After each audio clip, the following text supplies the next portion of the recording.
বিশ্বাস করো, আমি আমি ওই মুহূর্তে ওই সিদ্ধান্তটা নিতে বাধ্য হয়েছিলাম, কারণ তখন আমার কাছে মনে হয়েছে যে ওই সঠিক সিদ্ধান্ত। কিন্তু তুমি আমার জীবন থেকে চলে যাওয়ার পর প্রতিটা ক্ষণ, প্রতিটা মুহূর্ত আমি তোমাকে মিস করেছি।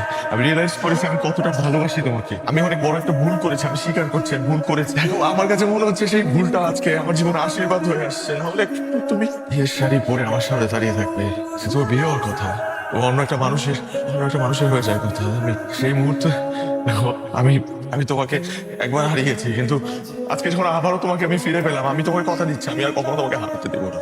তো আমাদের আমাদের গল্পের শেষটা হয়তো এভাবেই লিখেছিল, আমাদের একসাথে হওয়ার কথা ছিল। তা না হলে নিয়তি কেন আজকের দিনেই তোমাকে আমার কাছে আবার নিয়ে আসবে? আমি বিশ্বাস করি আমার নিয়তিতে রোহেল নামে একজন ভুল মানুষ লেখা ছিল। এই একই নাম আমি বারবার এভাবে বলো না প্লিজ। তুমি বিশ্বাস করো আমার কথাটা। কি বিশ্বাস করবো? কি বিশ্বাস করবো?